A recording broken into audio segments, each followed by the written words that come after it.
Muhammadar Rasulullah. Allahumma salli ala Muhammad wa ala ali Muhammad. Amma ba'd.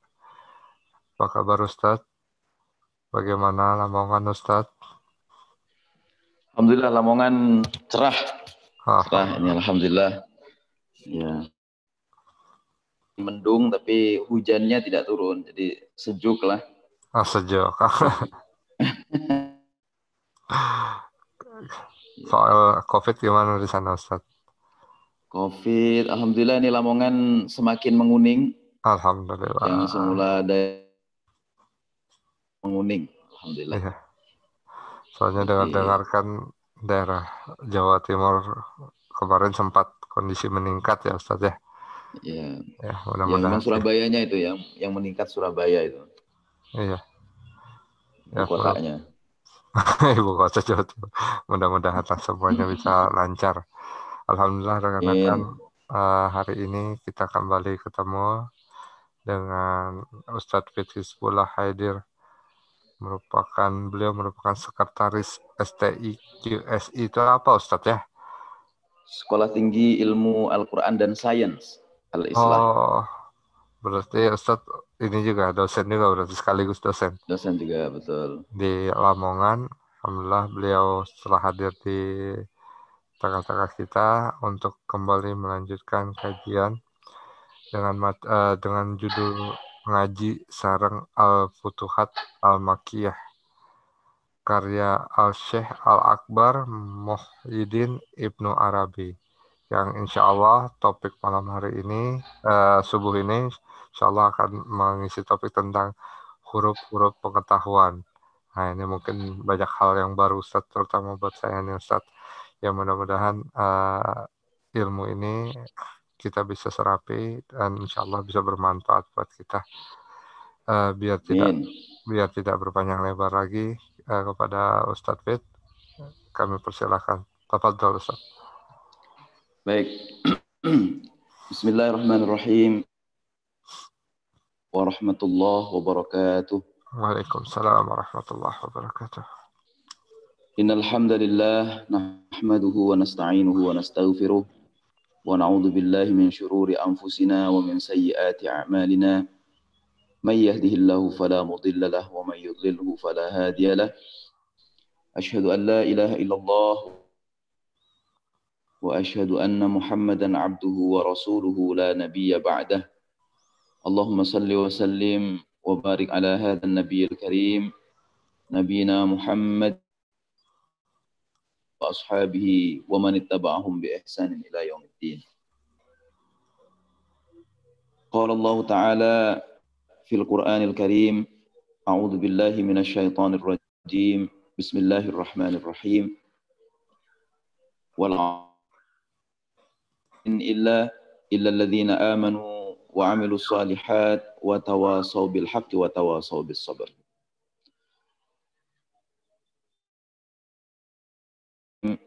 Wa sadaqa rasuluhul karim wa nahnu ala dzalika minasy syahidin wasyakirin. Amma ba'du, yang sama-sama kita hormati Ketua STIMIK Bandung, Dr. Abdul,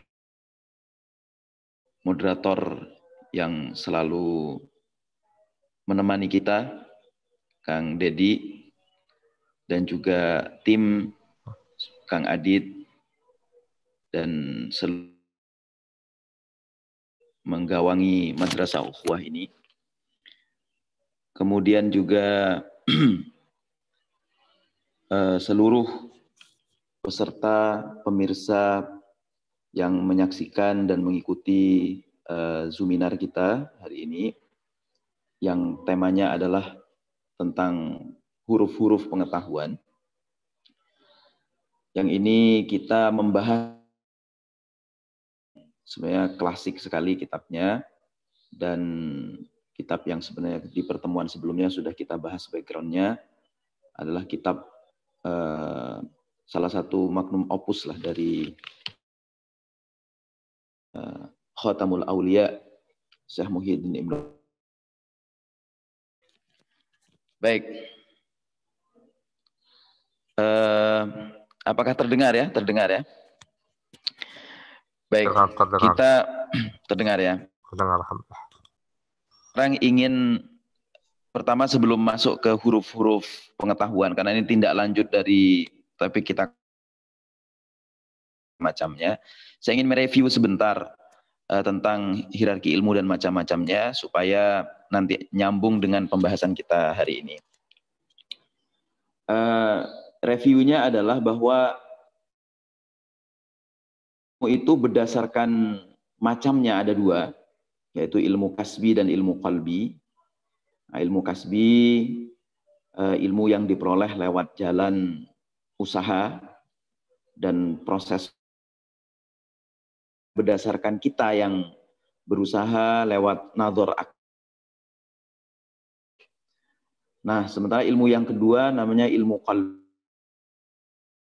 usaha yang kita lakukan, tapi lebih banyak usaha yang kita lakukan itu perannya lebih pasif, karena nanti ilmunya itu langsung diberikan oleh Allah SWT kepada kita semua. Nah, kemudian kalau hierarki ilmunya itu ada dhan waham, kemudian dhan khayal. Nah, dhan waham itu dasarnya adalah nafsaniyah kita, dari kecenderungan pribadi kita, ada keinginan-keinginan pribadi kita untuk masuk ke situ, memperoleh ilmunya, sehingga perolehannya pun bersifat dhan, bersifat praduga. Kemudian lebih banyak dipengaruhi oleh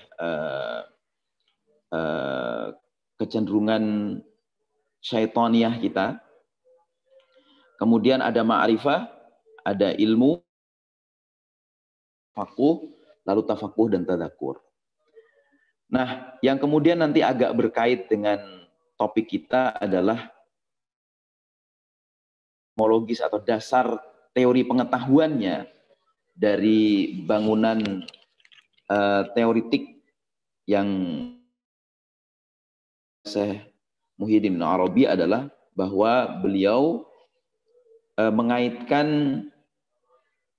hierarki ilmu dan macam-macamnya itu dengan surah Al-Kahfi ayat 109 dan surah Luqman ayat 27 yang di dalamnya memuat tentang kalimat ya.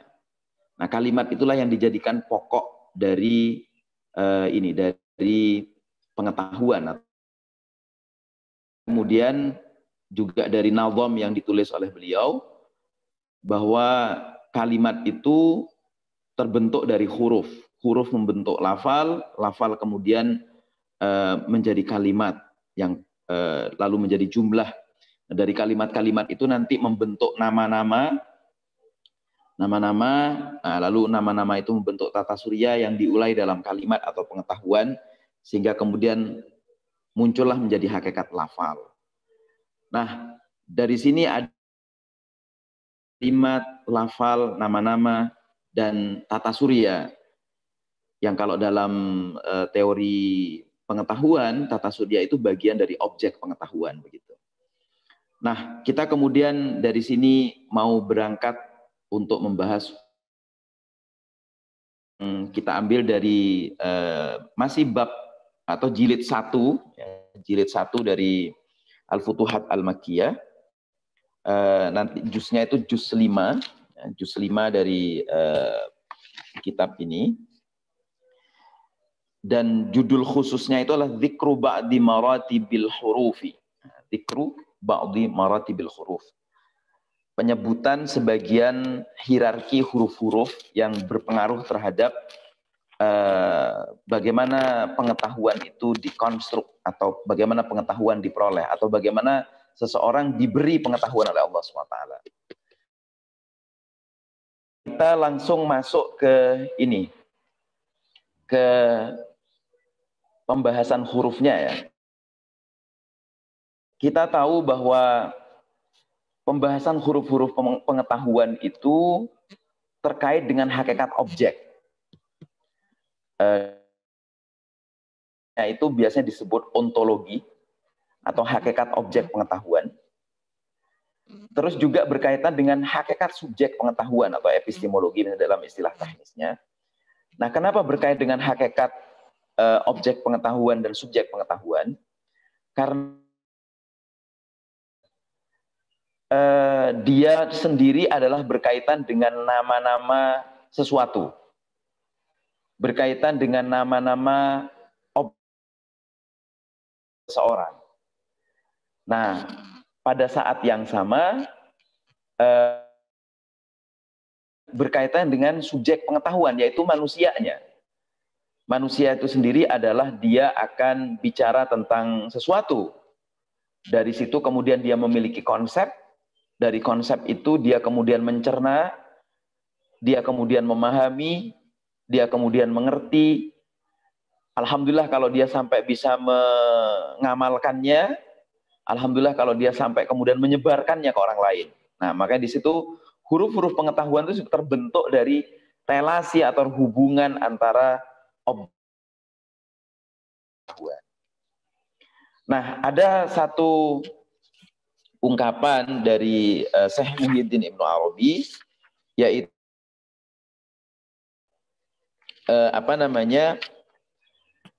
fa innal haqa'iqa ala qismaini. Fa innal haqa'iqa ala qismaini. Sesungguhnya hak itu ada dua macam. Yang kedua adalah haqa'iqun tujad mufradatun fil aqli. Ada hakikat yang dia berbentuk mufradat. Mufradat itu adalah rangkaian huruf, kalimat lengkap atau kata lengkap. Misalnya buku. Nah, itu mufradat sudah. Kitabun itu mufradat. Jadi haqa'iqunnya, hakikatnya tujad mufradat. Bagaimana hakikat itu diperoleh dari sebuah kata? Itu ketika dia menjadi mufradat fil aqli. Dia menjadi yang dicerna oleh akal. Ketika dicerna oleh akal, maka dia sudah akan menjadi hakikat objek. Seperti kehidupan, wal ilmi, dan ilmu pengetahuan, wan nutqi, dan ucapan seseorang, wal hissi, dan nah, kenapa mufradat yang masuk ke akal ini atau dicerna oleh akal ini menjadi hakikat objek? Karena misalnya seperti itu aja tidak masuk ke akal, dia tidak diketahui apa hakikatnya. Dia tidak dipertanyakan apa orang misalnya menulis kata kehidupan, menulis kata ilmu pengetahuan, atau kalimatnya itu kalimat lengkap gitu. Misalnya ibu membaca buku gitu misalnya. Karena dia tidak dicerna oleh akal, dia hanya menjadi sesuatu yang biasa saja. Tidak menjadi hakikat yang bisa dipahami dengan baik. Nah, karena itu untuk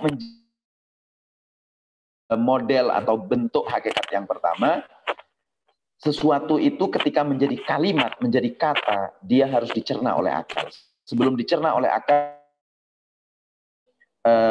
dipahami sebagai sesuatu yang memiliki hakikat.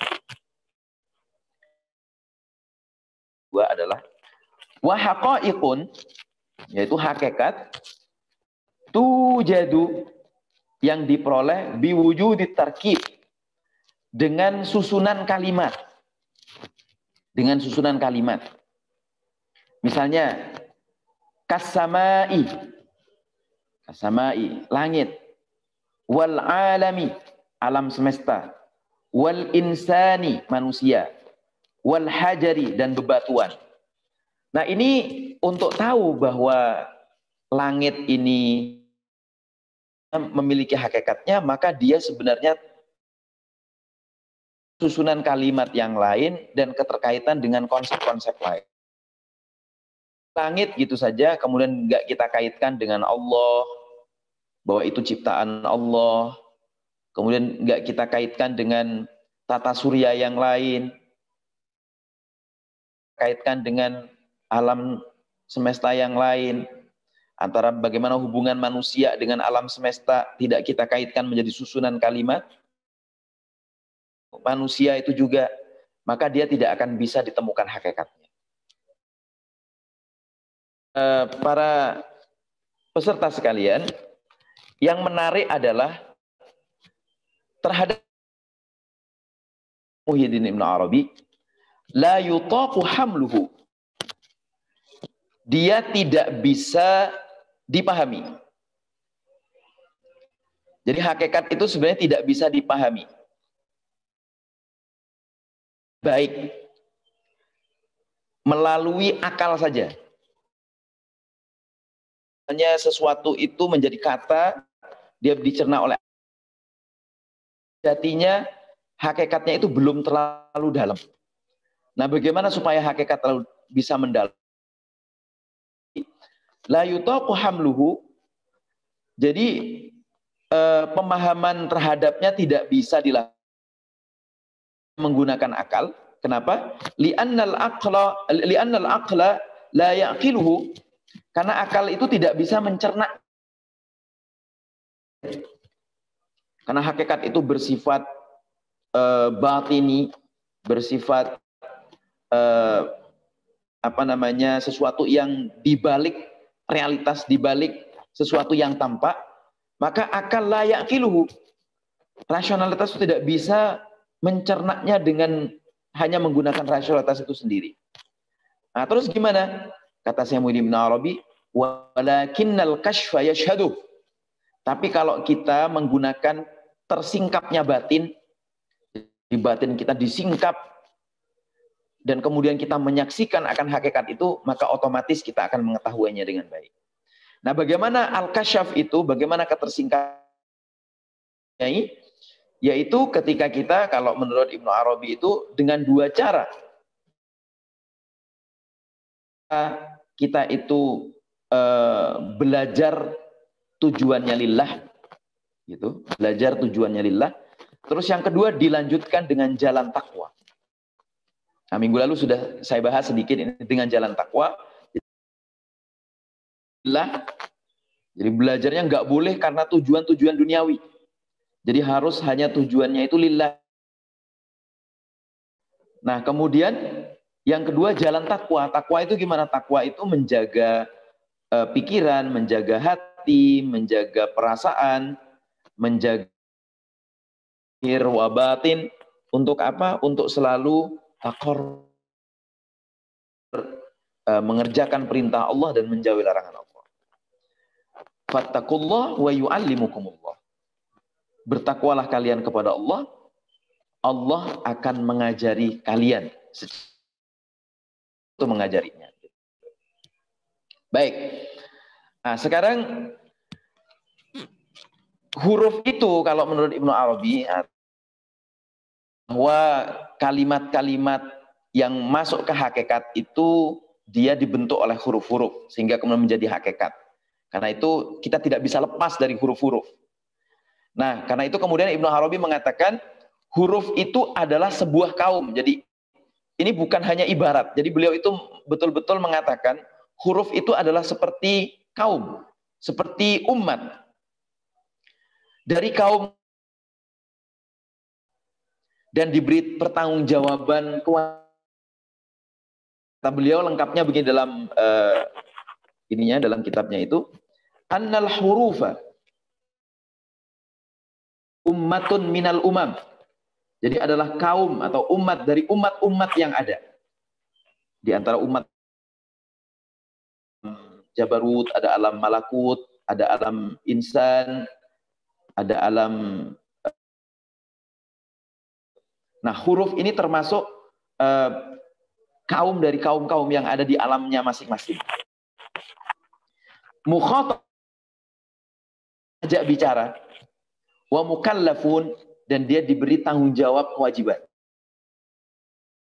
Nah, untuk mengetahui bahwa bagian dari umat yang masuk ke alam-alam semesta yang ada. Nah, kata Ibnu Arabi, la ya'rifu illa ahlul kasyaf, kecuali orang yang sudah dising lewat jalan belajar lillah dan jalan takwa. Nah, Kalau sudah orang mengalami penyingkapan pengetahuan di batinnya, kata Ibnu Arabi, wa alamul huruf, maka kemudian alam huruf semesta itu, alam huruf yang kemudian menjadi huruf-huruf di semesta ini, dia adalah yang paling wa awdahuhu bayanan, dan penjelasannya pun fasih. Nah, ini tentang ini menarik sekali kalau ada cerita kan. Cerita tentang misalnya begini. Ada orang yang di waktu menjelaskan itu penjelasan jelas dan masuk ke hati kita. Ada yang kemudian meskipun sudah canggih sekali. Nah, ini orang yang sudah betul-betul bisa masuk ke hati kita penjelasannya, itu sesungguhnya adalah ahlul kasyaf. Dan karena itu alamul hurufnya, alam semesta huruf yang keluar dari orang itu adalah apa? Afsahul alam lisanan. Bagian dari alam semesta lisanan yang fasih secara lisan. Wah, penjelasannya pun sangat jelas begitu. Nah, kenapa seperti itu? Karena wal ghardu, tujuannya adalah idharu lam'in walawaiha, yaitu menjelaskan sesuatu secara cepat seperti papan-papan begitu, yang merupakan isyaratun, yang merupakan isyarat min asraril wujud, dari rahasia-rahasia wujud. Al-kalama, dan ketika kami membuka ungkapan, membuka kalam, membuka hal-hal yang perlu dijelaskan menjadi kalimat-kalimat, ala sarairi hadhil huruf, atas rahasia-rahasia dari huruf-huruf ini, wa ma taqtadi, dan kemudian tidak bisa sebenarnya ditentukan hakikat-hakikatnya. Maksudnya adalah bahwa ketika huruf-huruf itu kita pandang seperti ungkapan Ibnu Arabi, dia menjadi umat dari umat-umat di alam-alam yang lain yang juga bagian dari kita, maka ketika kita mengungkapkannya, kita menjadi hati-hati. Kita mau mengatakan sesuatu kepada orang lain, kita betul-betul hati-hati mau menggunakan kata apa ini kita ini. Nah, orang yang nggak pernah mikir dan bukan ahlul kasyaf, dan dia tidak mengerti makna huruf dan hakikat huruf, ya sudah main brodos punya. Nah, sementara orang yang menganggap bahwa huruf itu adalah pengetahuan, huruf itu adalah isyarat dari rahasia-rahasia wujud, rahasia-rahasia ada, rahasia-rahasia bukan rahasia hadrat ilahiyah yang menunjukkan apa yang tidak tampak dan menjadi rahasia Allah. Nah, itu dia akan hati-hati dalam menyampaikan ke orang. Nah, karena setiap kata itu pasti akan memiliki konsekuensi pengetahuan. Enggak, meskipun misalnya dia sudah gelarnya apa, tapi kemudian ketika dia menyampaikan huruf-huruf yang menjadi kalimat-kalimat itu kemudian justru tidak terpikirkan, tidak keluar dari sisi yang baik darinya, maka itu menjadi petunjuk, menjadi isyarat bahwa oh, dirinya itu pengetahuannya sampai sini aja, dan seterusnya begitu. Para peserta sekalian, karena itu kata Ibnu Arabi, lafal dan kalimat itu ada pada kalimat tauhid. Coba siapa yang bisa membantah bahwa kalimat tauhid itu merupakan kalimat yang paling sempurna, dan dari kalimat itu kemudian kita menjadi memilih muslim, memilih mukmin, tidak memilih kafir, dan dan di dalamnya ada betul-betul penghambaan, di dalamnya ada betul-betul kerendah hatian kita, di dalamnya ada betul-betul taqarrub kita kepada Allah SWT. Maka kata Ibnu Arabi, puncak huruf paling sempurna yang terungkap dari lisan seseorang, dan dia adalah afsahul lisan wa awdahul bayan, itu adalah kalimat tauhid.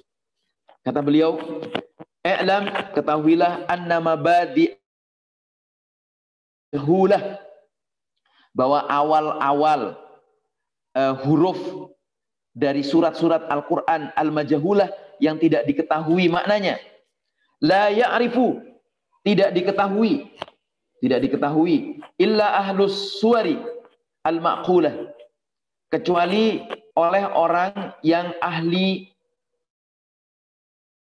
bentuk-bentuk al-ma'qulah yang rasional sifatnya, tapi rasional juga batini, karena ini hadrat ilahiyah. Thumma, kemudian ja'ala suwaral Qur'an, dia membuat surat-surat Al-Quran itu bisin, dengan kata sin awalnya. Wa huwa ta'abbud, sin itu adalah wa huwa ta'abbud asy-syar'i, dia adalah bentuk ibadah yang bersifat syar'i. Wa huwa tahirus suwar, dan dia adalah surat-surat yang suci, yang bersih. Alladzi fihi al-'adzab, yang kadang-kadang di dalamnya menjelaskan juga tentang adab. Walaysa illa al-ilmu bihaqaiqiha, dan tidak ada yang mengetahui hakikat-hakikatnya. Wa huwa tauhid, kecuali orang itu mengakui tauhid, mengungkapkannya dalam bentuk tauhid. Jadi ada orang ketika misalnya mendekati Al-Quran, mencoba memahami Al-Quran, tapi kemudian di hatinya tidak ada keimanan, tidak ada tauhid di dalamnya, maka dia tidak akan bisa memahami hakikat dari Al-Quran itu. Nah, kemudian yang menarik lagi adalah falnatakallam ala alif lam mim. Ada contohnya. Falnatakallam ala, saya ingin mengatakan, dan kami ingin mengatakan, falnatakallam ala alif lam mim, saya alif lam mim, allati hiya, yang dia adalah awwalu suratin mubhamatin fil Quran, tidak diketahui fil Quran, di dalam Quran, kalaman muhtadaran min tariqil asrar, yang tidak bisa diketahui dari jalan asrar, dari jalan memahami rahasianya.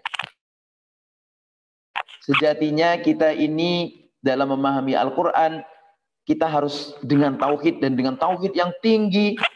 Tadi dengan jalan takwa tadi, dengan tauhid yang tinggi, kita lillah betul belajarnya, maka itu kita akan mendapatkan rahasia-rahasia dari huruf.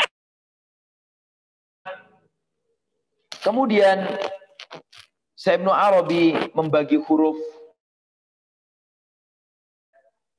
4 tingkatan, kepada 4 tingkatan, yaitu huruf mausul, kemudian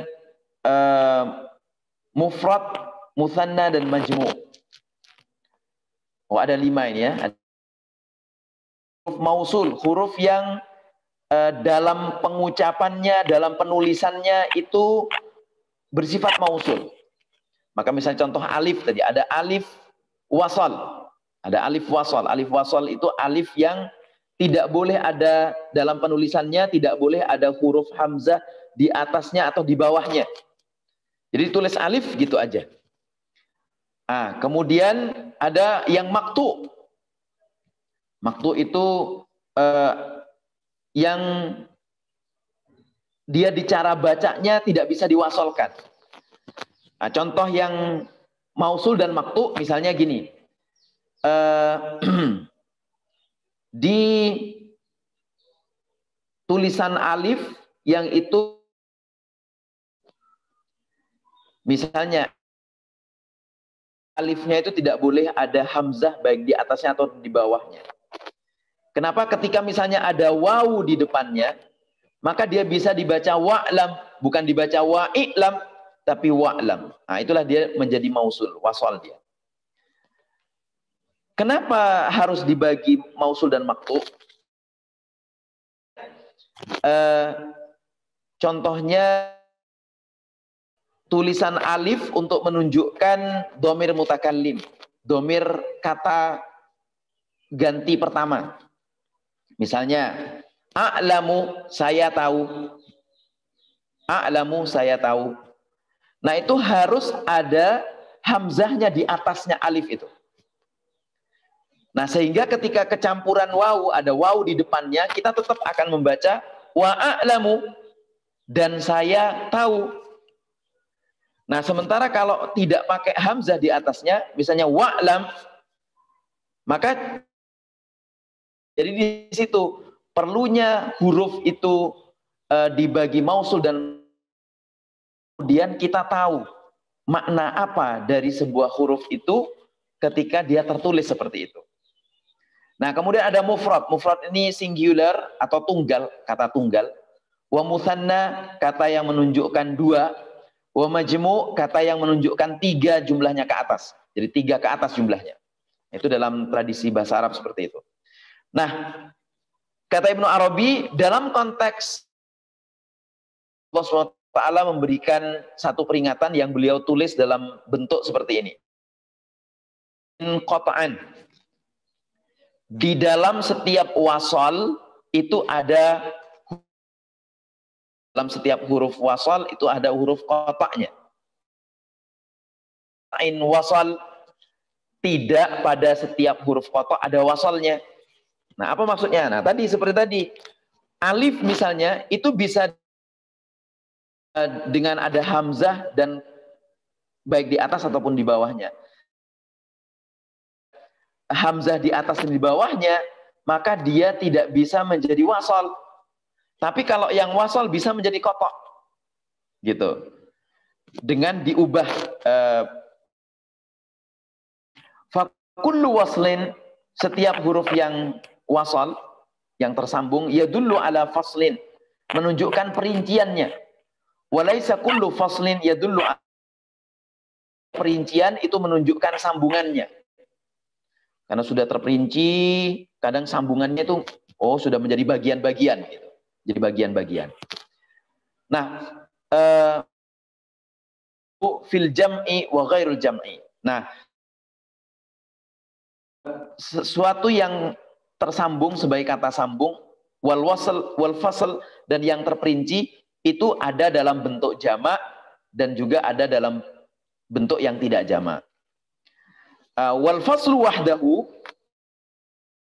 terperinci wahdahu, dia sendiri, fi ainil farqi, tersambung. Maka sesuatu yang sudah terperinci itu biasanya tidak tersambung, dia menjadi seksi-seksi tersendiri. Cara menyambungkannya gimana? Dikomunikasikan beda-beda sudah. Fama afradahu min hadhihi, apa yang kemudian menjadi tersendiri yang fasal, yang terperinci itu, min hadhihi, tentang hal ini, fa isyaratun ila fana'i rasmil abdi azalan, itu menunjukkan seseorang, bentuk seorang hamba azalan di. Maksudnya gimana? Jadi kita ini kan sebenarnya sebagai abd itu harusnya tersambung dengan Allah, tersambung dengan alam yang ilahiyah di zaman azali dulu. Nah, tapi kemudian ketika kita terperinci dan masuk ke dunia kita, nah itu isyaratun ila fana'i rasmil abdi azalan.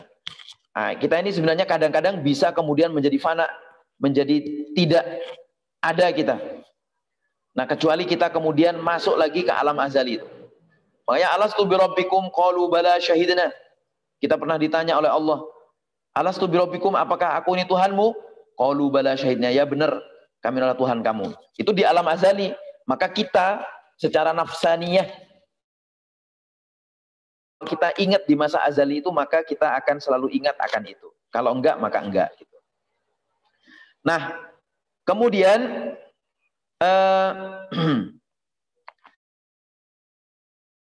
sannahu wa ma sannahu fa isyaratun ila wujudi rasmil ubudiyah halan. Nah, sementara yang mutsanna itu menunjukkan apa? Menunjukkan bentuk ubudiyah. Nah, makanya ketika kita beribadah itu, kita sebenarnya ibadahnya lillah. Karena kita terhubung hanya dengan lillah gitu. Tidak terhubung dengan yang lain. Fa isyaratun ila. Nah, mutsanna dua, bentuk dua itu hubungan kita hanya dengan Allah dalam ibadah itu. Halan, secara langsung. Dalam segala hal. Nah, jadi bentuk ibadah ini bukan hanya sholat. Bukan hanya yang mahdhah, yang ditentukan secara syar'i. Tapi juga apa? Juga hal-hal yang terkait dengan yang lain. Ibadah yang lain. Itu harus isyarahnya ubudiyah halan. Yang bentuk ubudiyah kita secara langsung kepada Allah SWT. Jadi bukan untuk niat-niat yang lain. Wa ma jam'uhu, dan wa ma jama'ahu, dan apa yang kemudian menjadi bentuk jama', fa isyaratun ilal abad, dia menunjukkan kepada keabadian, bil mawarid, dengan mawarid allati la tatanaha, yang tidak bisa dicegah. Fal ifrat lil bahril azali, sendiri itu adalah menunjukkan bahar azali, lautan di alam azali. Wal jam'u lil bahril abadi, sementara keterhubungan kita dengan Allah itu lil bahril abadi, lautan keabadian. Nah, wal mutsanna, adapun mutsanna yang bentuknya dua, lil barzakh al muhammadi al insani, hubungan kita di alam barzakh yang kemudian itu menunjukkan kita itu memiliki jiwa Nur Muhammad al insani, yang bersifat insani. Nah, seperti di surah Ar-Rahman itu, marajal bahrain yaltaqiyani bainahuma barzakhun la yabghiyan. Jadi tadi ketika kita sudah berbentuk jama', isyarat tentang keabadian. Nah, gimana maksudnya? Kita itu kan di dunia ini ketika dengan banyak orang bisa misalnya menjadi abadi atau tidak, itu tergantung ifrat kita. Tergantung bagaimana kita itu hanya berasik masyuk dengan Tuhan. Pilihkan yang lain. Karena apa? Karena begini.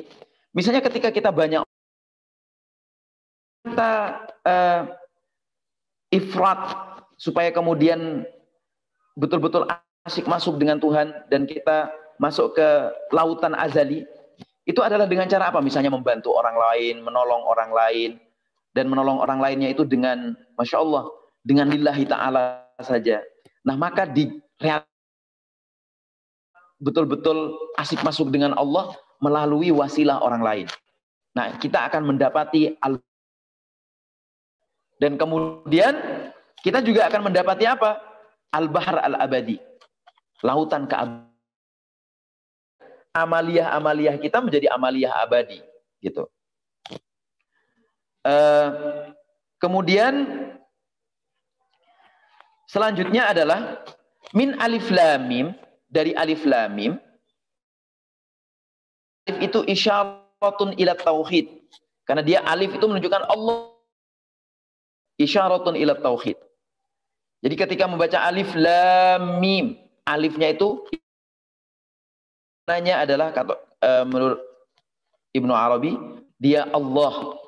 Jadi isyaratun ila tauhid. Wal mim lil malak, itu untuk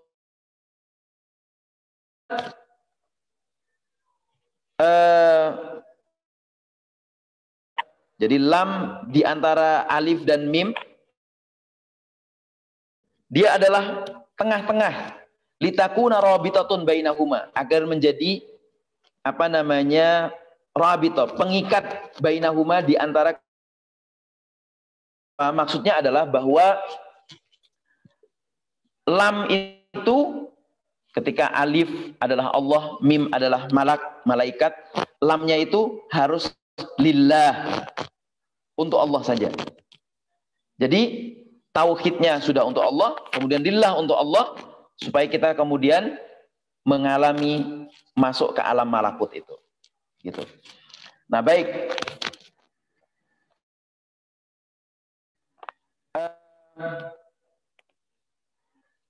Huruf sebagai objek hadrat ilahi memiliki 3 hakikat, zat dan sifat. Nah, ilustrasinya sama dengan ilmu, karena huruf itu bagian dari ilmu pengetahuan. Misalnya orang ketika menyampaikan sesuatu kalimat, maka dia kemudian mendapatkan ilmu, maka ilmu itu terkait dengan alim bihi, orang yang mengajarkannya, dan orang yang mengetahuinya, dan al-ma'lum, dan apa? Dan yang diketahui. Jadi huruf itu ketika menjadi kalimat, menjadi jumlah, menjadi kalimat dalam bahasa Indonesia, maka dia bagi orang yang menjelaskan, dia terkait dengan alim bihi. Orang yang menjelaskannya itu orang yang mengetahuinya. Dan berkaitan dengan alim bihi juga orang yang belajar tentangnya. Dan al-ma'lum, dan kemudian terkait dengan ilmu pengetahuan itu sendiri. Nah, dikaitkan huruf pengetahuan dia terkait dengan kondisi seseorang, maka ketika seseorang menyampaikan sesuatu dan dia itu penyampaiannya misalnya sesuatu yang baik, maka dia menjadi pengetahuan yang baik bagi dirinya, dan pengetahuannya itu. Nah, sementara juga terkait dengan al-ma'lum, pengetahuannya itu sendiri. Jadi apa yang terungkap dari seseorang itu menunjukkan jati diri pengetahuannya. Nah, dalam kaitan ini kemudian manusia memiliki 3 kondisi. Pertama adalah kondisi dengan dirinya sendiri. Jadi waktu apakah dalam kondisi alam malakut, alam jabal, alam syaiton gitu. Maka ketika yang terungkap itu sesuatu yang baik, maka kondisi dirinya adalah betul-betul menunjukkan huruf-huruf pengetahuan yang baik. Dan begitu sebaliknya. Makanya tadi tauhid itu adalah merupakan huruf. Nah, kemudian yang kedua, kondisi yang kedua adalah kondisi dengan Allah. Nah, makanya kalau dia dekat sama Allah, taqarrub ilallah, maka yang keluar dari dirinya adalah sesuatu yang baik terus. Nah, kondisi dengan alam dan alim. Kondisi dengan alam semesta, kalau dia ingin menyatakan dia bagian dari semesta, perintahnya kan tidak boleh merusak semesta. Kalau dia bagian dari orang-orang yang alim, maka dia akan menjaga huruf-huruf itu tetap dalam pengaliman. Jadi huruf-huruf dari huruf-huruf hijaiyah itu sesungguhnya adalah merupakan isyarat-isyarat pengetahuan dari kondisi seseorang, bagaimana dia menunjukkan pengetahuannya itu. Nah, kemudian yang kaitannya dengan kondisi manusia itu terkait. Nah, wujud itu dalam konteks konsep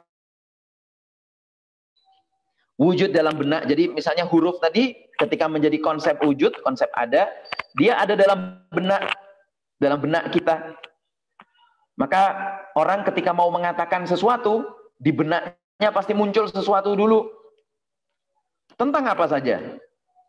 Tentang yang baik, tentang yang buruk, nah, di benaknya pasti akan muncul. Kemudian wujud dalam mata. Kenapa? Karena indera mata yang mencerap pengetahuan, terutama untuk wujud yang nampak. Nah, setelah itu wujud dalam lafal, kepala, di benak tadi, kemudian di mata, dan kemudian wujud dalam angka. Nah, bentuk angka ini maksudnya kode-kode.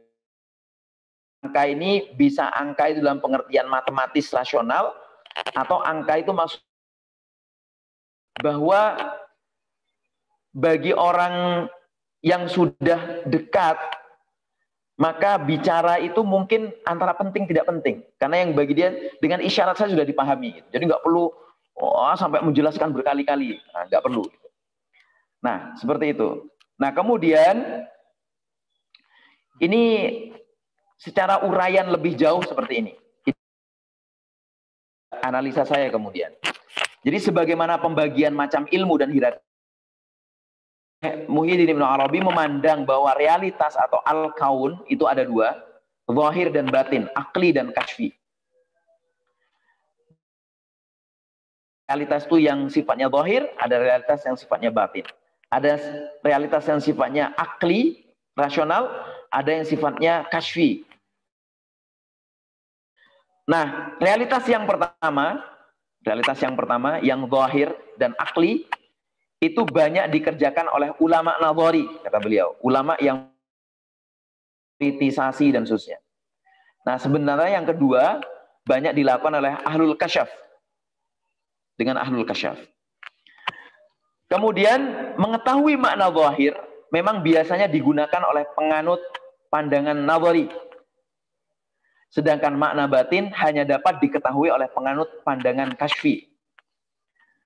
Nah, termasuk di dalamnya adalah pembahasan tentang hakikat huruf, lafal dan kalimat. Nah, terkait dengan hakikat kan itu hanya bisa diketahui oleh penganut pandangan kashfi, pandangan penyaksian langsung.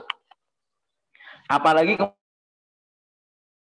tauhid sebagai kesempurnaan hakikat dan rahasia huruf, bahasa dan diri kita sendiri. Nah, huruf, lafal dan kalimat itu saling menyusun. Nah, ketika saling tersusun, maka di dalamnya ada makna dan sesuatu yang dirujuk oleh bahasa itu. Contoh misalnya kita ketika mengucap nah, huruf itu tidak memiliki makna kecuali huruf-huruf Quran tadi. Maka setiap hurufnya itu punya makna. Tapi yang ABC nggak punya makna. Satu yang disusun menjadi kalimat lalu dilafalkan. Maka dia menjadi bahasa. Dalam ilmu nahwu itu kan sebuah kalimat ketika ditulis belum dilafalkan, dia belum bisa menjadi mafhum. Belum bisa disebut kalimat yang sempurna, kalimat yang bermakna. Karena itu kalimat harus dilafalkan.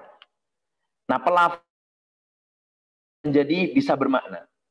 Nah, di dalam makna itu ada bahasa. Maka bahasa itu tersampaikan. Dan ada sesuatu yang dirujuk oleh bahasa. Maka kita sebut dari ABC tadi, B-A-J-U, baju misalnya. Maka kalau ditulis saja dia tidak bermakna, ketika diucapkan, dilafalkan baju, dan orang yang mengucapkan merujuk kepada sesuatu yang dilihatnya, maka dia menjadi referensi bahasa. Nah, terkait hakikat yang perlu dipertanyakan adalah terkait dengan huruf, lafal, dan kalimat yang tersusun itu. Yang mana sih muncul itu? Konsep tentang bendanya, bahasanya, sesuatu yang dirujuk oleh bahasa itu artinya bendanya atau maknanya. Ini jawaban Ibnu Arabi nanti terutama tafsir surah Al-Baqarah ayat 30-33. Nah, bahasa, makna, dan maksud, apakah keseluruhannya itu bersifat zahir saja atau batin juga? Nah, untuk menjawab tadi, mana yang lebih duluan? Konsep bendanya di kepala kita, atau bahasanya, atau referensinya, atau maknanya? Kata beliau, sebagaimana kepada Nabi Adam itu, wa 'allama Adam al-asma. Jadi asma. Asma itu apa? Berarti apa? Benda. Jadi benda sekaligus bahasanya. Jadi benda dan bahasa itu saling terkait. Dan maka kemudian nanti ada maknanya. Makna tercipta berikutnya. Jadi orang melihat benda, kemudian dia bersepakat untuk menamainya menjadi sebuah ungkapan dengan bahasa tertentu. Maka ini bendanya, ini bahasa. Jadi konsep tentang benda itu kemudian berkaitan dengan bahasanya.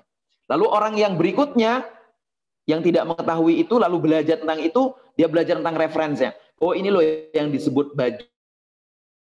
batu, ini loh yang disebut rumah, ini yang disebut macam-macam. Ini yang disebut buku dan seterusnya. Nah, ketika ada proses relasi tadi. Jadi tidak hanya berupa jumlah, tapi dia terlafalkan. Nah, maka dia akan menjadi makna-makna. Dan makna itu sebenarnya nanti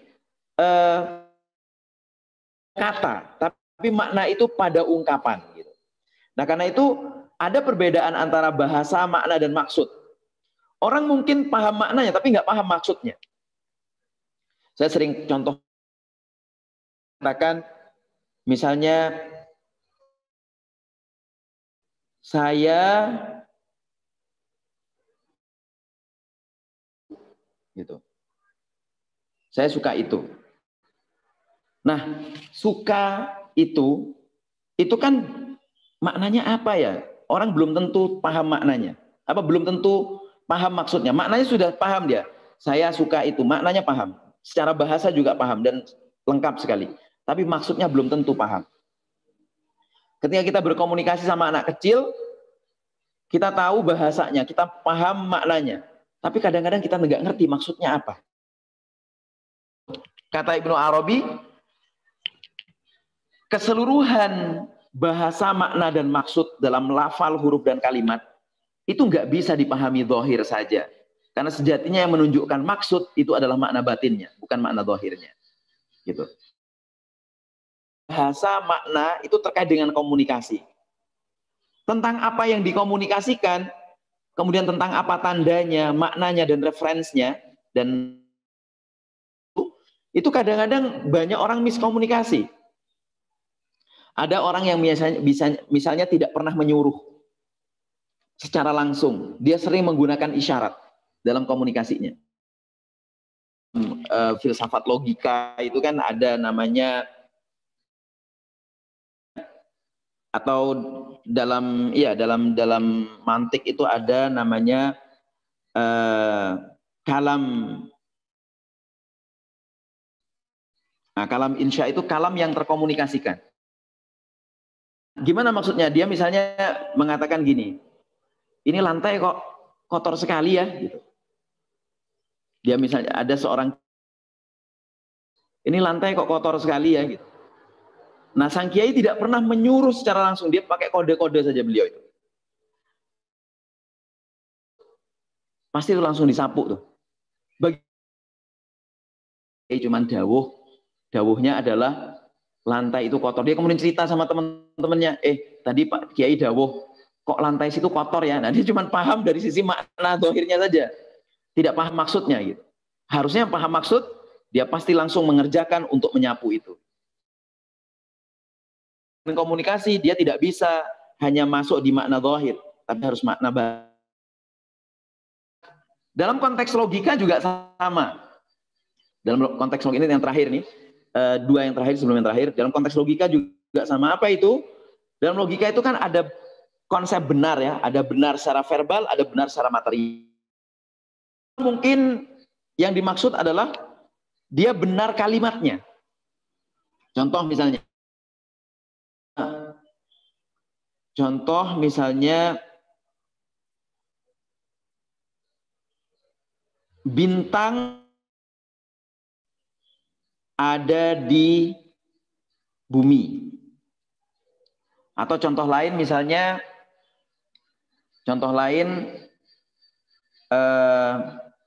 apa ya enaknya ya, bintang ada di bumi gitu. Itu secara kalimat itu benar. Secara logika benar. Tapi secara material salah. Kenapa? Karena tidak terkait dengan itu, tidak terkait dengan faktanya. Jadi secara benar material dia salah gitu. Secara benar verbal dia benar. Nah, karena itu bahasa dan logika serta teori kebenaran itu menyangkut juga makna teoritik. Ini juga makna itu dan bahasa ada yang tak terucap. Baik maksudnya, tandanya, rasanya. Dalam bahasa tasawuf ada tauhid. Orang dekat mungkin hanya punya rasa dan kode tanda, tapi terkadang tidak memahami maksudnya. Nah, cinta itu kadang berupa rasa dan kode saja. Dan karena cinta terkadang menghalangi, justru hanya berhenti pada fana. Gitu. Nah, kalau memahami tanda dengan baik juga maksud. Nah, orang yang bertauhid itu dekat sekaligus cinta sama Allah. Dan biasanya kalau Allah sudah menjadi soulmate kita, nggak perlu kita doa. Cukup kretek saja. Makanya para aulia Allah itu ketika kretek gitu saja, dia sudah dikabulkan doanya oleh Allah SWT. Karena apa? Karena sudah bersatu dalam al-jam'u ma'allah fit tauhid gitu. Nah, ini yang kadang-kadang Ibnu Arabi kemudian dipahami agak salah paham bahwa beliau itu katanya wahdatul wujud, padahal bukan. Apalagi kemudian wahdatul wujud semua agama. Enggak. Karena bagi beliau agama yang adalah agama tauhid, yaitu Islam. Bukan agama yang lain. Tapi toleran sekali bahkan. Sebagaimana pandangan kaum sufi. Sangat toleran sekali. Mungkin itu saja yang ingin saya sampaikan. Dan sehingga kemudian bisa kita lanjutkan dalam tanya jawab. Insya Allah mudah-mudahan banyak manfaatnya apa yang saya sampaikan. Hadanallahu wa iyyakum. Wal afu minkum. Wassalamualaikum warahmatullahi wabarakatuh. Waalaikumsalam warahmatullahi wabarakatuh. Tafadhal Ustaz. Jazakallah khair Ustaz. Ini ada yang nanya Ustaz dari Ustaz Alimin Mokhtar. Jadi ada pertanyaan. Ini pertanyaan dari Ustaz Alimin. Izin tanya Syekh, tadi dibahas urut-urutan mulai dari huruf dan seterusnya dalam konteks ilmu. Dari huruf kan membentuk nama-nama al-asma.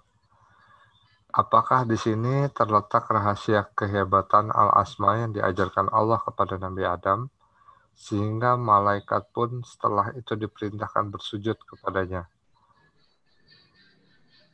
Wa alama adamal asma kullaha, dan seterusnya. Terus pertanyaan yang kedua, apakah yang dimaksud dengan al-asma di sini? Gimana Ustaz? Baik.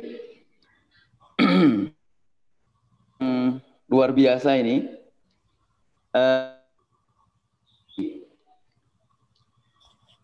Asma yang diajarkan itu kalau menurut Ibnu Arabi adalah apa yang disebut dengan ilmu zahir dan batin sekaligus, atau asma-asma yang sifatnya zahir. Sebentar supaya apa namanya, langsung saya cekkan ini redaksinya.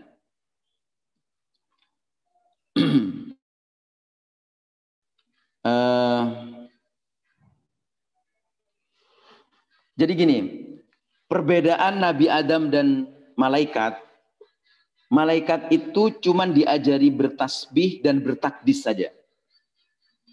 Jadi ilmunya cuman tasbih dan takdis. Gitu. Allamallahu at-tanzih anis syarik wal ajzi wan naqsi wa anit bil mahalli wa qabulil infi'al min kamalatihi bil quwwah. Nah, sementara apa namanya, Nabi Adam diajari ilmu-ilmu yang lain, asma-asma yang lain. Nah, asma yang di sini kemudian dimaknai oleh Ibnu Arabi sebagai asma-asma Allah yang terkait dengan apa namanya, at-ta'alluq bil mahal wa qabulil infi'al. Nama-nama itu nanti betul-betul malaikat. Karena malaikat cuman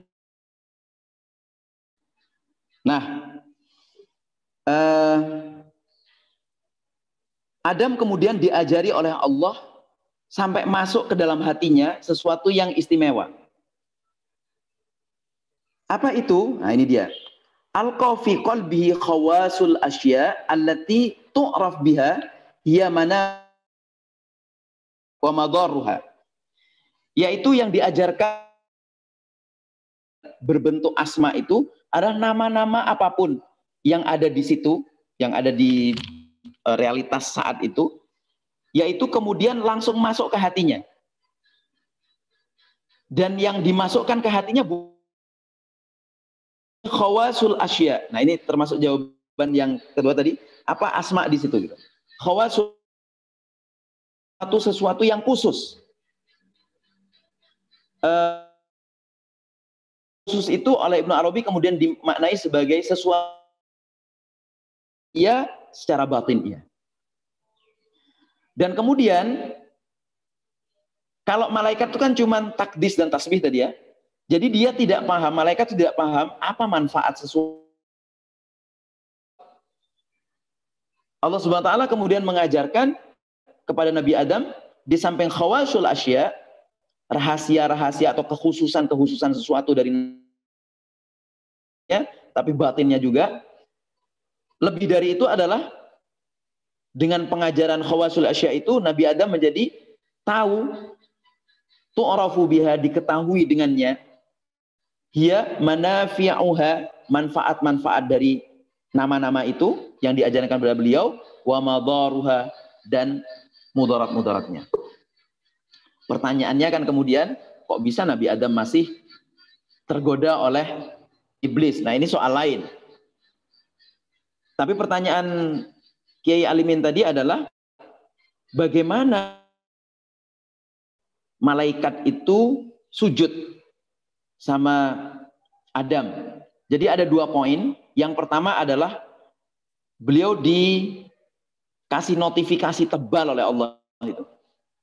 Ketika Allah mengatakan inni a'lamu ma a'lamu di situ, yakni saya itu cuma mengajarimu itu tanzih saja. Dan saya cuma mengajarimu. Nah, sementara saya mengajari Nabi Adam, Nabiullah Adam alaihissalam, tidak hanya itu. Tapi juga manfaat-manfaat dari sesuatu yang belum kamu ketahui nama-namanya di sini. Gitu. Kemudian ketika diminta malaikat itu sujud, bedanya dengan iblis kan tidak mau sujud karena dia merasa bahwa dia pernah diajari itu juga. Jadi pengetahuan itu bukan sekedar pengetahuan jadinya. Pengetahuan itu harusnya menjadi amaliyah. Dan hanya diketahui. Dia harus masuk ke rahasianya sehingga kita betul-betul dalam membangun itu langsung masuk ke dalam batin kita, lalu kita sudah tahu manfaatnya dan mudaratnya, dan kita kemudian ilmu secara integral gitu. Mudah-mudahan bisa menjawab apa yang dipertanyakan oleh Kiai Alimin tadi. Ya, Ustaz, ini beliau ada menambah pertanyaan lagi, Ustaz. Dari konsep Ibnu Arabi tentang hakikat huruf ini terkait konsep ilmu, bagaimana menyambungkan dengan firman Allah dalam Al-Alaq, Allazi allama bil qalam, bahwa Allah mengajarkan manusia dengan qalam.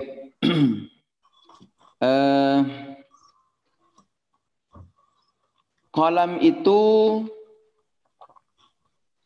oleh Ibnu Arabi dimaknai 2. Yang pertama adalah jadi manba'ul ulum, dia adalah atau manba'ul ulum itu source of knowledge, yakni sumber ilmu. Al-qalam itu sumber ilmu. Sekaligus makna yang kedua alatul ilmi. Nah, ketika Allah SWT berfirman alladzi 'allama bil qalam, Allah mengajari manusia dengan qalam. Jadi qalam itu karena dimaknai sebagai sumber ilmu, maka terutama ketika menafsirkan surah itu, tapi tidak disebut tafsirnya yang tafsir Ibnu Arabi itu, bahwa beliau tadi sebagai source of knowledge dan sekaligus alat, maka alladzi 'allama bil qalam, yang mengajarkanmu dengan pena, itu huruf-huruf yang merupakan kalimat-kalimat Allah, yang tersusun menjadi kalimat-kalimat Allah, dia sekaligus menjadi sumber. 'Allama bil qalam, jadi qalam karena pakai alif lam al-ma'rifah, maka al-qalam di situ adalah al-qalam yang betul-betul ditunjukkan oleh Allah. Maka al-qalam di situ maknanya adalah sumber. Makanya beliau selalu mengatakan yang mampu memahami pengetahuan kasyaf, yang langsung menerima sumber ilmu dari Allah SWT. Itu Allah sudah memberikan akal kepada kita, Allah sudah memberikan indera kepada kita. Maka yang hakikat itu kan ada yang anutku, ya tadi kan ada yang anutku, kemudian ada yang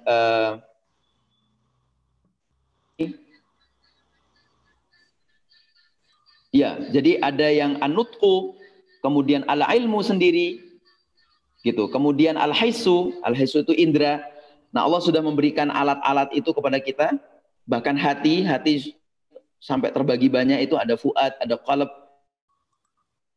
Nah, maka kolam di situ juga bisa menjadi alat. Nah, kita bagaimana mengkonekkan apa yang sudah kita peroleh itu dengan musyahadah langsung. Sumbernya langsung dari Allah, sehingga Allah itu tidak hanya terhadap kita yang berusaha dari sisi makna zahirnya saja. Nah, supaya kita mendapatkan makna batin, maka kita langsung masuk dan Allah kemudian seperti minggu lalu saya katakan, ketika Ibnu Arabi menjelaskan konsep takwa, nah beliau pintu rumahmu, dan saya tidak akan pernah pergi dari rumahmu sebelum engkau membukakannya sendiri pintu rumahmu itu olehmu sendiri. Artinya ketika kita berproses menuju berproses mencari ilmu itu betul-betul lillah, jangan sampai yang ke yang lain-lain. Nah, setelah itu menjaga ketakwaan itu dengan betul-betul ketakwaan, sehingga kepada kita, membuka pintu ilmunya kepada kita, gitu. Itu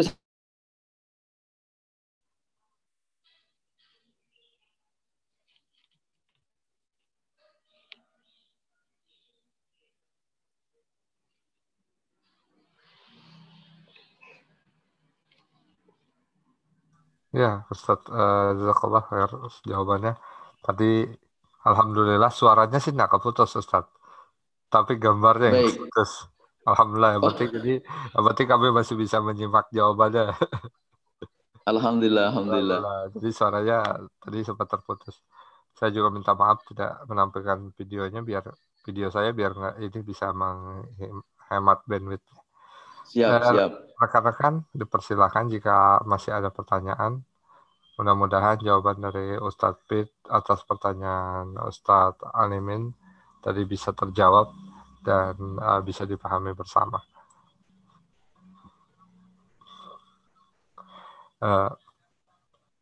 Dipersilakan rekan-rekan jika masih ada yang ingin melakukan pertanyaan, kami persilakan.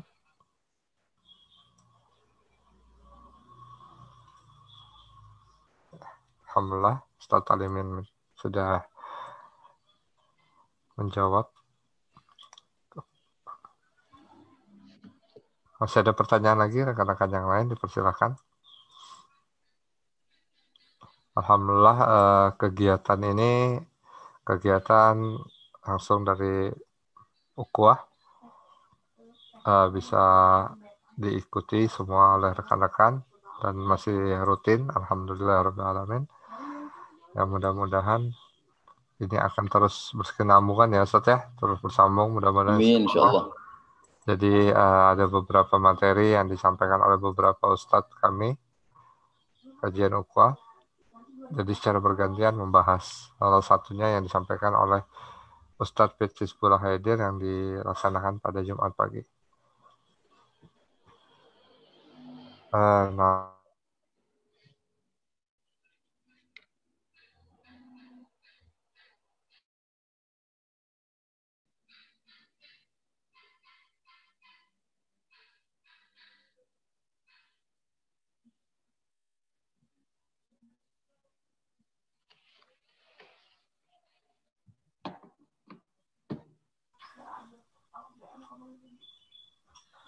silakan Ustaz. Sebelum kita mengakhiri. Wah, nampaknya saya nih yang nggak bagus sinyalnya. Ada pertanyaan Ustaz terkait tafsir huruf di awal surah. Bagaimana metodologinya Ustaz? Misalnya alif lam mim. Itu karena kan tidak ada artinya ya. Ya, metodologinya memang talaki itu langsung itu talaki. Kalau Ibnu Arabi itu mengatakan bahwa sering mengatakan gini, al-kashfu huwa tariquna. Al-kashfu huwa tariquna. Wal ilmu bihi bi tariqina. Gitu. Jadi kasyaf itu penyingkapan musyahadah langsung itu adalah dengan cara kita mengetahui hakikat sesuatu itu adalah dengan kasyaf tadi, menyaksikan langsung. Supaya kita agak al-kasyaf musyahadah langsung itu gini. Jadi misalnya tahu sesuatu itu harus dengan cara mengalaminya langsung. Mengalami langsung. Kemarin saya jelaskan tentang Masjid Hagia Sophia. Ya. Dia cuma dari sisi sejarah saja, dia baca buku-buku, dia bisa menjelaskan. Cukup bagus, tapi ini belum hakikat. Karena tidak mengalami langsung. Belum kasyaf dia. Dia masih nadhari gitu. Nah, supaya menjadi kasyaf dia harus pergi ke sana sampai detail dia kuasai itu. Nah, maka dia akan menjadi kasyaf. Ini thariqahnya. Thariqah metodologi beliau itu gitu. Nah, ala ilmu bihi, jadi ilmu tentangnya, tentang hakikat itu. Al ilmu biha, ilmu tentang hakikat itu bi thariqina hanya bisa diketahui lewat Ibnu Arabi begitu. Memang seperti klaim, tapi memang ya dalam teori-teori ilmu pengetahuan begitu. Teori bisa menjelaskan secara komprehensif tentang ditelaah begitu. Tapi kalau mengalami langsung, orang akan bisa menceritakannya dengan baik sampai detail. Nah, jadi pertama metodologi beliau al-kasyaf. Dan metode al-kasyaf itu kemudian lewat talaki. Nah, talaki beliau gimana itu? Nah, talaki beliau dari guru-gurunya. Jadi talaki itu belajar langsung dari guru-gurunya. Dan menurut pengakuan beliau, ketika menulis Al-Futuhat Al-Makkiyah ini, didikte langsung oleh Rasulullah Muhammad SAW. Ada pertentangan tuh, mau saya tulis. Nah, tapi kemudian beliau tuliskan. Tuliskannya pun beliau minta izin sama Allah, minta izin sama Rasulullah Muhammad SAW. Dan itu luar biasa menuliskan. Nah, itu yang disebut dengan talaki langsung. Nah, banyak beberapa mufassir tasawuf, mufassir sufi itu, huruf-huruf awal surat itu, merujuk kepada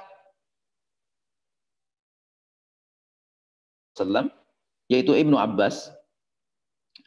Yang Ibnu Abbas ini dikenal kalau di tafsirnya, ada tafsirnya itu, tafsir Ibnu Abbas, itu menjelaskan juga. Dan beliau juga mengisnadkan, menyandarkan pendapatnya itu kepada Muhammad SAW. Jadi misalnya tentang alif lam mim. Kalau alif lam mim itu beliau, alifnya itu Allah, lamnya itu Latif, mim ada Muhammad. Gitu. Nah, kenapa ada Majid, ada Muhammad? Nah, karena begini, alam semesta, beliau meyakini yang itu. Jadi alam semesta ini diciptakan oleh Allah. Muhammad tidak akan tercipta alam semesta ini. Jadi Allah, Latif, Majid, Muhammad. Jadi Allah SWT yang maha latif, yang maha agung itu menciptakan alam semesta binuri Muhammad. gitu. Karena sebab Nur Muhammad. Nah, jadi untuk tahu itu metodenya adalah dengan talaki. Nah, makanya tadi Ibnu Arabi juga mengatakan untuk harus lillah. Tapi yang kedua lillah dan talaki. Jadi belajarnya talaki dan lillah, tapi juga harus pakai jalan takwa. Jadi nggak belajar otodidak. Tetap talaki kepada guru, kemudian niatnya lillah terus, lalu kemudian dengan itu metode yang sifatnya manhaji, jadi metodologis, sekaligus tadbikinya lewat takwa tadi. Prakteknya itu lewat takwa tadi. Begitu saya kira. Nah, tapi kalau ingin tahu lebih detail, Sir Ibnu Abbas itu wallah alam sudah ada terjemahannya atau tidak ya. Tapi saya ada juga terjemahan versi Inggrisnya saya punya, versi Arabnya saya punya. Saya kadang bandingkan gitu.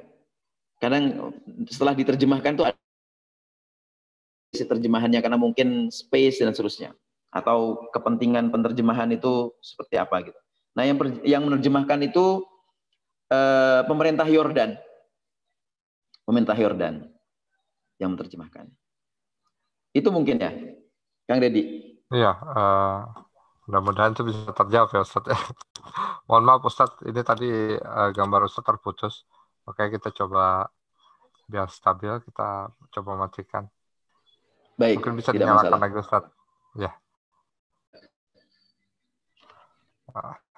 Akan putus ini, skip. Terputus-putus. Tapi alhamdulillah suaranya lancar.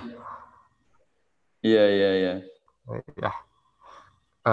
Siap. Ini sudah ada 3 pertanyaan ya Ustadz ya. Mungkin kita bisa akhirin karena waktu memang betul. sudah memang di Bandung juga udah syurok. Alhamdulillah. Sudah 6:30 kurang ya. Ya 6:30 kurang Ustadz. Sama nih kayaknya saya juga di sini udah mulai alert aja nih, jaringan kurang baik. betul. Sudah mulai sibuk jaringan. Iya, jadi persilakan Ustaz, mungkin ada kata penutupnya terkait dengan baik. Yang menarik dari Ibnu Arabi ini yang saya urai di terakhir tadi. Jadi huruf-huruf, lafal-lafal, kalimat-kalimat itu ada yang tak terucap. Kalimat tertinggi. Dulu ulama-ulama itu sering ketika bertemu tidak bicara. Yang bicara hatinya, tapi saling paham sudah. Apa? Karena mereka sudah menjadi soulmate. Masing-masing menjadi belahan jiwa. Jadi komunikasi hati. Jadi bahasa yang tak terucap itu sesungguhnya bahasa yang lebih luar biasa. Nah, kaitannya dengan hamba dan al-ma'bud, al-abid wal ma'bud, al-abdu wal ma'bud, kita dan Allah SWT, itu adalah pilar yang bisa melakukannya menjadi bagian dari waliullah. Dan kekasih Allah itu biasanya dinilai dari keistiqomahannya. Maka Syekh Abdul Qadir Al-Jilani, Sultanul Auliya, beliau mengatakan al-istiqamatu khairum min alfi karamatin. Bahwa istiqomah mengakukan sesuatu itu lebih al-istiqamatu khairun, lebih baik min alfi karamatin, dari 1000 karamah sekalipun. Nah, karena itu sampai kita kemudian tanpa mengucapkan apa yang kita minta kepada Allah, Allah langsung mengabulkan. Nah, karena bahasa yang tak terucap itu, Masya Allah, lebih luar biasa dibanding bahasa yang terucap. Itu saja mungkin Kang Deddy, terima kasih banyak. Mohon maaf kalau ada yang kurang dan tidak bagus dan tidak enak didengar.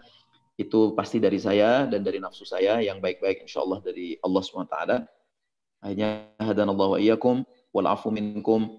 Wassalamualaikum warahmatullahi wabarakatuh. Waalaikumsalam warahmatullahi wabarakatuh.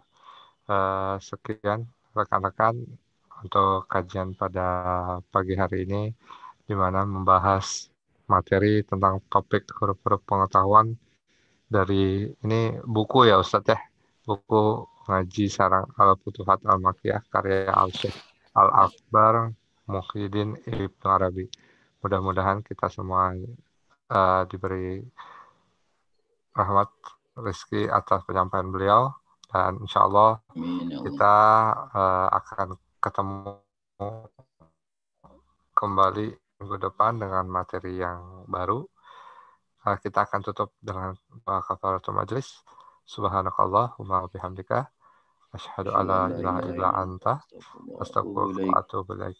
Kita tutup wabillahi taufiq wa hidayah. Wassalamualaikum warahmatullahi wabarakatuh. Jazakallah khair Ustaz. Waalaikumsalam. Jazakallah wa yakumul jaza. Ya, Ya, saya sehat langsung selalu live Ustaz. ya. Terima kasih Ya, banyak. Ustaz. Ya, sehat Assalamualaikum. selalu juga Kang Edi ya. Waalaikumsalam warahmatullahi wabarakatuh.